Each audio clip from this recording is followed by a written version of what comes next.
찬송가 450장입니다. 찬송가 450장.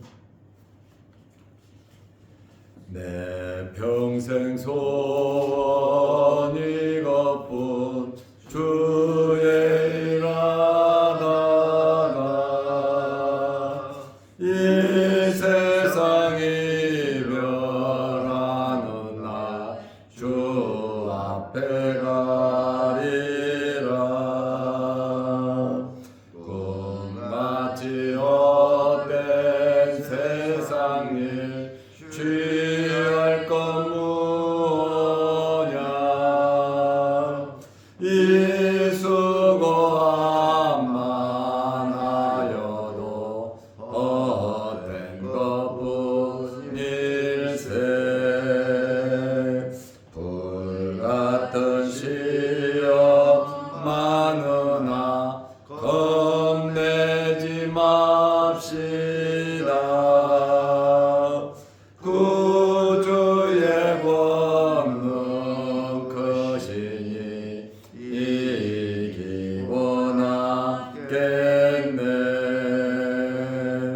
금보다 귀한 믿음은 참 보배 되도다. 이 진리 믿는 사람들 다 복을 받겠네. 살같이 빠른 광음을 주 위에 아끼세. 온 몸과 마음을 바치고 힘써서 일하세.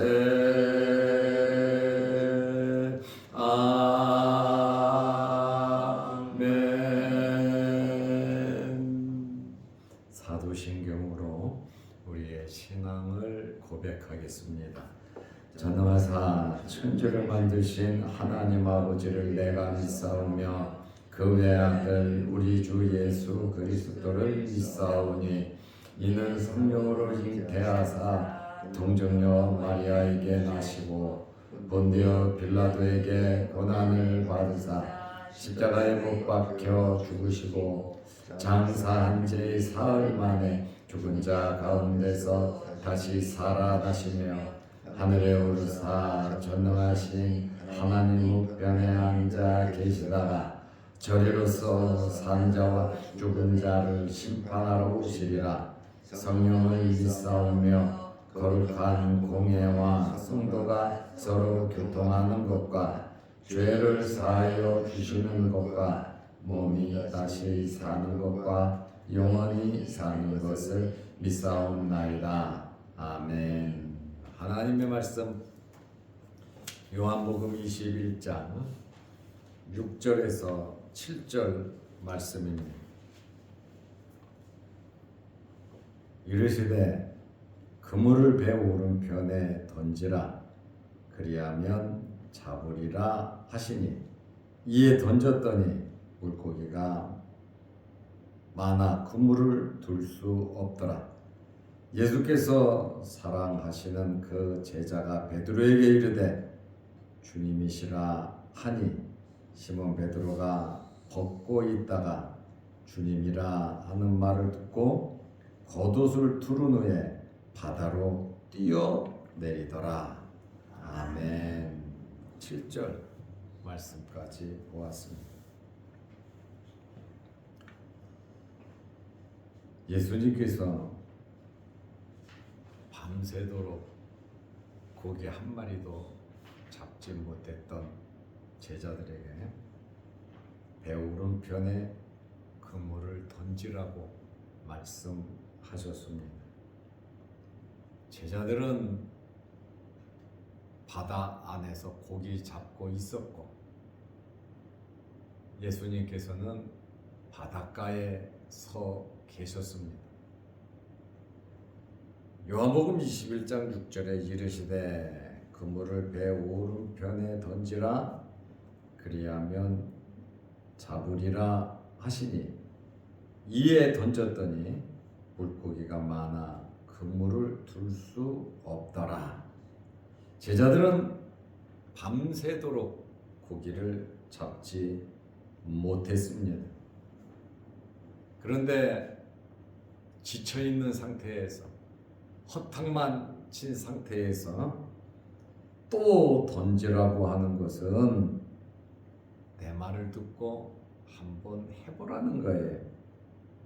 밤새도록 지금까지 너희가 하고 싶은 대로, 너희 방법대로, 너희 기술대로, 너희 스타일대로 밤새도록 했지만 이제는 내 말을 듣고 그대로 해보라고 주님께서 말씀하셨습니다. 그럼에도 불구하고 제자들은 예수님의 말씀에 순종을 했습니다. 좀 귀찮을 수도 있잖아요. 그리고 오른편이든 왼편이든 밤새도록 다 집어 던졌던 데거든요. 그렇지만 예수님의 말씀이기에 그들은 그 명령에 순종했을 때 상상을 초월하는 결과가 발생되었습니다. 사실 7명의 제자들은 대부분 어부들입니다. 그리고 갈릴리 바다에서 잔뼈가 붉은 사람들이에요. 아주 베테랑들이란 말이죠. 한두 명이 아니란 말이에요. 평생 어부로 살았기 때문에 그 갈릴리 바다에 대해서는 너무나 잘 알고 있죠. 그럼에도 불구하고 이들은 주님의 말씀에 순종을 했습니다. 사도 요한이 이 사실을 기록한 것은 우리에게 큰 교훈을 주고 있습니다. 내 경험과 내 생각을 버리고 주님 말씀에 순종하라는 겁니다. 이유 불문하고 미래는 불투명해요. 다음 결과는 어떻게 될지 몰라요. 그렇지만 내 주장, 내 사상, 내 경험, 내 환경, 그 모든 것을 고려해야 하지만 일단 주님 말씀이면 그대로 순종부터 하라는 그러한 교훈을 하고 있습니다. 내가 하는 것보다 더 좋은, 더 확실한 결과는 하나님 말씀에 순종하는 겁니다. 거기에 생명이 있고, 거기에 길이 있고, 거기에 능력이 있고, 거기에 만족이 있고, 거기에 기적이 있다는 말씀입니다.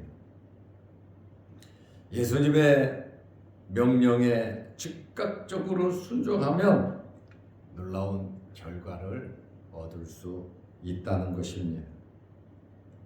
우리는 내 환경과 내 주변 여건에서 내가 더 확실하게 모든 일을 할 수 있다고 혹시나 생각하고 있지는 않습니까? 그 당연한 말이죠. 내 환경, 내 경험, 내가 알고 있는 지식, 그리고 모든 것 내가 확실하게 결정해야 하겠죠. 그것보다 더 확실한 것은 하나님의 말씀입니다. 그러므로 우리는 세상의 삶 속에서 무엇을 하든지 믿음으로 행하시기를 바랍니다. 세상에서 더 이상 방황하지 마시고 결국 하나님의 뜻이 이루어지기 때문에 하나님 말씀 속으로 빨리 유턴하는 것이 세월을 아끼고 고생 덜하고 좋은 결과를 우리가 얻을 수 있는 것입니다. 제자들이 말씀에 순종하였더니 놀라운 일이 생겼습니다. 물고기가 많아 그물을 둘 수 없을 정도였습니다. 주님의 말씀을 듣고 순종했더니 그물을 들어 올릴 수 없을 정도로 엄청나게 많은 고기가 잡혔습니다. 천하 만물을 움직이시는 분이 주님이시다. 그 말씀입니다. 그물을 둘 수 없더라. 21장 6절에 물고기가 많아 그물을 둘 수 없더라. 여기 둘 수 없더라. 이 끌어올린다는 말이거든요. 헬라어로 엘퀴에인이라는 말인데 사람을 그리스도에게로 이끌어올 때 사용하는 단어입니다. 상징적으로 본다면 고기는 개종자들을 의미하고 고기를 잡는 행위는 사도직의 수행으로 사명으로 본다면 제자들이 예수님을 의지하지 않고는 말씀에 순종하지 않고는 한 사람의 개종자도 이끌 수 없다는 것입니다. 우리는 말씀에 순종해서 씨를 뿌리면 되는 거예요. 자라게 하시는 분도 하나님, 열매를 맺게 하시는 분도 하나님이시기 때문에 우리가 해야 할 일만 하고 결과까지 내가 할 수 있는 것은 아니다. 그물은 던질 수 있지만 그물을 그물 속에 고기를 몰아서 잡게 하시는 분은 주님이시다. 그 말씀입니다. 그러므로 예수님을 믿는 성도들은 절대로 예수님을 의존해야 하는 것입니다. 능력의 원천은 내 경험이 아니라 오직 예수 그리스도에게 복종하는 것입니다. 이 정도 일이 생기니까 요한이 예수님을 알아봤습니다. 주님이라는 말에 대한 베드로의 반응은 어떠했습니까? 지금 전부 다 바다 위 배 안에 있습니다. 고기가 엄청 많이 잡혀서 지금 주체할 수 없을 정도로 이제 고기를 끌어올려야 하는 그러한 상황이었어요. 그때에 요한이 말합니다. 요한복음 21장 7절에 예수께서 사랑하시는 그 제자가 요한이죠. 베드로에게 이르되 주님이시라 하니, 주님은 바닷가에 서 계셨고 제자들은 바다에서 고기를 잡고 있었죠. 주님이라는 이 말을 듣고 시몬 베드로가 벗고 있다가 주님이라 하는 말을 듣고 겉옷을 두른 후에 바다로 뛰어 내리더라. 아니, 고기를 끌어올려야죠. 지금 물고기가 많아 그물을 들 수 없더라 그랬잖아요. 그물을 끌어올릴 수 없을 정도인데 한 사람이라도 더 필요한데 베드로는 주님이시라는 그 말을 듣고 겉옷을 두른 후에 바다로 뛰어내리더라. 참 특별한 사건이죠. 멀리 계신 주님 겉옷을 두르고 그냥 바다로 뛰어들었다. 사도 요한은 멀리 계신 예수님을 발견했습니다. 기적의 현장에서 밤새도록 잡지 못했는데 그 말씀에 순종해서 그물을 던졌더니 이 기적 놀라운 일이 생긴 것을 보고 또 듣고 예수님의 말씀 음성을 들었지요.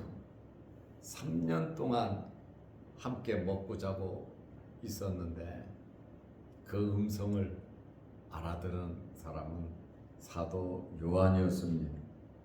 그물을 배에 오른편으로 던지라, 그리하면 잡으리라. 주님의 이 말씀을 듣고 기적이 이루어지는 것을 보고 그때 눈이 열려서 예수님을 먼저 알아본 겁니다. 요한은 빠른 직관력이 있었습니다. 예수님께서 부활했다는 여인들의 소식을 듣고 무덤으로 달려간 사람이 베드로하고 요한이거든요. 요한은 먼저 달려가서 무덤을 살펴보고 있었습니다. 이 요한이 제일 먼저 예수님을 알아보고 베드로에게 말했습니다. 주님이시라. 저분이 주님이시라. 우리에게 말씀하신 분이 주님이시라. 이렇게 말을 했습니다. 그런데 베드로는 벗은 몸으로 우통 벗고 있었나 보죠. 겉옷을 입고 바다로 뛰어 내렸습니다. 위험을 개의치 아니하고 그 자리에서 뛰어 내렸다. 아무래도 바닷가에서 평생 살았으니까 뭐 한 100m, 200m는 능히 가지 않겠습니까? 여기서 우리는 베드로의 적극적이고 아주 급한 성격을 알 수가 있습니다. 예수님의 무덤으로 베드로와 요한이 달려갔는데 요한이 먼저 도착했어요.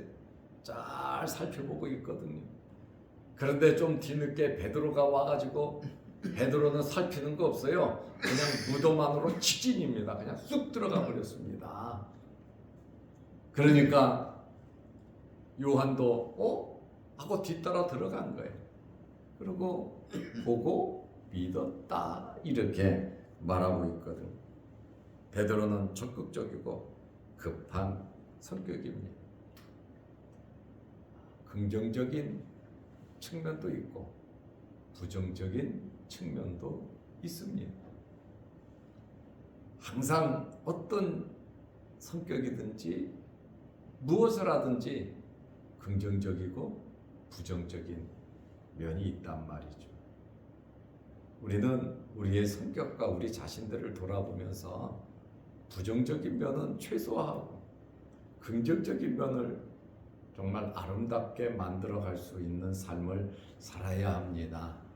이게 부정적인, 이게 잘못된 거구나 라고 바로 깨닫는 것이 얼마나 중요한지 모릅니다. 그러면 왜 베드로가 겉옷을 입고 바다로 뛰어내렸을까? 성경 많은 주석 설교를 보면 이 겉옷은 그 사람의 신분 맞아요. 그리고 그 사람의 직분을 의미한다. 이렇게들 거의 해석해 놓고 베드로가 고기를 잡으러 간 것은 세상으로 돌아간 거다. 세상으로 돌아갔다고 보지는 않거든요. 그러나 거의 다 해석을 그렇게 했고 그 겉옷을 가지고 엘리야도 엘리사도 많은 기적 베푼 것 그런 내용으로 많은 이야기를 하고는 있습니다. 그런데 있는 그대로 우리가 해석하는 것도 바르게 은혜가 됩니다. 물론 그렇게 볼 수도 있겠지만 베드로가 주님이시라 하니 벗고 있다가 주님이라는 말을 듣고 겉옷을 두른 후에 바다로 뛰어내렸다. 주님, 예수님이라는 말을 듣고 행동을 옮겼단 말이죠. 베드로가 행동을 옮긴 것은 배를 끌고 가자니 시간이 많이 걸리고 또 엄청난 이 고기를 처리해야 하니까 이것 또한 시간이 많이 걸리니까 베드로는 헤엄을 치면서 주님께 누구보다도 먼저 빨리 가려고 하는 그러한 마음이 있었어요. 고기 잡는 것보다, 친구를 도와주는 것보다, 배를 안전하게 육지로 옮기는 것보다 더 급한 것이 베드로는 주님을 만나는 거였습니다. 그 마음이 좀 베드로는 성격이 급하고 거칠지만 그 참 단순하고 순수한 그 마음이 참 아름답거든요. 우리에게도 정말 이런 순수한 주님을 사랑하는 마음이 있으시기를 바랍니다. 요한은 주님이라고 말은 하고 사랑하시는 제자인데 어떻게 행동을 하지 않았어요. 그러나 유독 베드로는 그렇게 행동을 했고, 무덤에 가서도 요한은 무덤 밖에서 안을 들여다보고 있었고 베드로는 쏜살같이 그 안으로 들어가서 확인을 했다.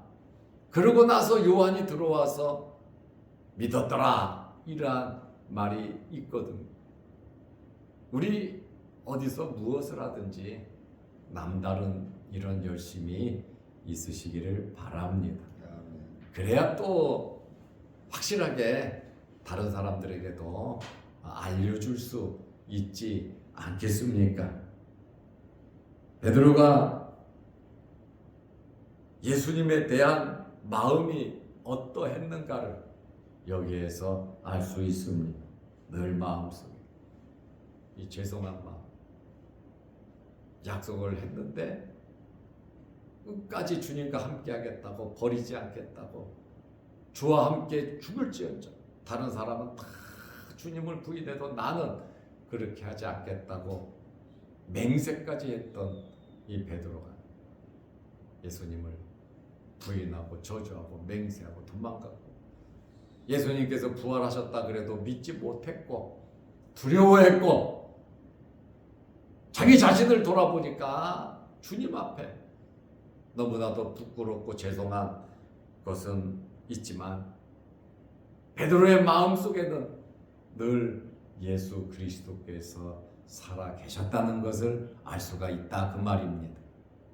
우리의 심령 속에서 늘 예수 그리스도가 계셔야 합니다. 우리의 마음속에 성령의 역사가 말씀으로 이끌어가 하나님 말씀대로 살아가고자 하는 이 성령의 인도함이 우리에게 있어야 하는 것입니다. 그러면 베드로가 왜 겉옷을 두르고 갔을까요? 우리가 상식적으로 생각하면 벗은 몸으로 가는 것이 맞아요. 수영하러 가는 사람이, 바다에 들어가는 사람이 벗고 가야지 옷을 겉옷까지 입고 가려고 하는 것은, 그것은 상식적으로 맞지 않지요. 그런데 베드로가 왜 그 겉옷을 두르고 바다 위로 뛰어내렸냐, 그 말입니다. 수영을 하려면 옷을 벗어야죠. 옷을 입으면 불편하지요. 이것은 예수님에 대한 경외감을 표현하기 위함입니다. 망측하게 벗은 몸으로 주님을 만난다. 그것은 베드로가 주님에 대한 예의가 아닌 것으로 알고, 그 바쁜 와중에 고기를 끌어올리고 바쁜 와중에 겉옷을 두르고 뛰어내린 것은 예수님에 대한 경외감, 존경심, 예의를 갖추려고 하는 베드로의 이 마음을 알 수가 있어요. 급한 성격에 베드로 성격대로라면 그냥 벗은 몸으로 뛰어들어가는 것이 맞죠. 그런데 주님에 대해서는 자기가 하던 방법대로 뱃사람으로서 있는 그대로 보이지 아니했고 최대한 예의를 갖추면서 거듭까지 두르고 있고 바다에 들어가 예수님께 나아갔다. 예의를 지켰다고 하는 우리가 살아가면서 누구에게든지 예의를 지키는 것 참 필요합니다. 나한테 맞추라고 하는 것이 아니라 여러 사람들이 봐도 이것은 맞아. 이것은 예의로운 거야. 이것은 올바른 거야. 상식적으로라도 상식을 좀 뛰어넘고 주님에 대한 예의를 지킬 수 있는. 그래서 베드로가 겉옷을 두르고 뛰어내렸다. 전 처음 볼 때 깜짝 놀랐어요. 그냥 가도 주님 기뻐하실 텐데 그래도 내 나름대로 최선을 다한 바디메오는 겉옷을 두르고 추운 날도 구걸하려고 있다가 주님 부르시니까 겉옷을 던져버리고 주님께 달려가잖아요. 그리고 기적을 체험하죠. 오늘 여기서 우리는 주님을 향한 베드로의 뜨거운 열정을 알 수가 있어요. 주님을 부인했다. 그 상태에서 다시금 이런 일이 없도록 죄송한 마음, 사랑하는 마음, 주님을 위해서 헌신하고자 하는 베드로의 이 마음을 우리가 엿볼 수 있습니다. 오늘 우리는 베드로의 이 뜨거운 열정을 우리 마음에 새기면서 나름대로 내 스타일, 내 성격도 있지만 그것을 무시하라는 것은 아니에요. 그것으로 주님을 섬기는 긍정적으로 승화시킬 수 있고 남들보다도 좀 더 주님을 사랑할 수 있는 여러분들이 되시기를 바랍니다. 기도하겠습니다. 하나님 아버지, 어제는 거룩한 주일을 잘 지내게 하시고 오늘은 우리 2,3여 전도회 기도원에 기도차 다녀오려고 합니다. 가는 길 오는 길 주님 지켜주시고 성도의 교제와 또한 예배와 기도드리는 기도를 하나님 들어주시고 응답하여 주옵소서. 오늘도 우중에 우리를 주의 전으로 불러주시고 예배드리며 기도하게 하시오니 감사합니다. 요한처럼 주님 알아볼 수 있는 저희들 되게 하시고 베드로처럼 남다른 열심과 뜨거움이 우리에게도 있게 하옵소서. 우리에게 맡겨주신 가정, 생업, 우리 주위 환경에서 또 교회에서 최선을 다해 주님을 섬기고 주님께 영광 돌리는 저희들 되게 하시되 우리가 이 세상의 삶 속에 밤새도록 그물을 여기저기 던지며 고기를 잡으려 했던 제자들처럼 우리 스타일대로 우리 방법대로 살지 말게 하시고 주님 말씀에 순종하면서 가정에서 직장에서 사업장에서 누구를 만나든지 어디서 무엇을 하든지 주님 말씀에 순종하면서 살아갈 수 있는 저희들 되게 하옵소서. 오늘도 이 새벽에 주의 전에 나와 머리 숙여 기도합니다. 우리의 여러 가지 소망을 가지고 또 크고 작은 어려운 문제를 가지고 하나님 앞에 간절히 기도하오니 주님 들어주시고 응답하여 주옵소서. 모든 결과가 주님 손에 있사오니 우리는 주님을 사랑하고 주님 말씀에 순종하며 살아가게 하옵소서. 영상을 보며 함께 기도하며 예배드리는 성도들에게도 크신 은혜와 복을 내려 주옵소서. 예수님의 이름으로 기도하옵나이다. 아멘. 하늘에 계신 우리 아버지여, 이름이 거룩히 여김을 받으시오며 나라 임하옵시며 뜻이 하늘에서 이룬 것 같이 땅에서도 이루어지이다. 오늘날 우리에게 일용할 양식을 주옵시고 우리가 우리에게 죄 지은 자를 사하여 준 것 같이 우리 죄를 사하여 주옵시고 우리를 시험에 들게 하지 마옵시고 다만 악에서 구하옵소서. 대개 나라와 권세와 영광이 아버지께 영원히 있사옵나이다. 아멘. 자유롭게 기도하시기 바랍니다.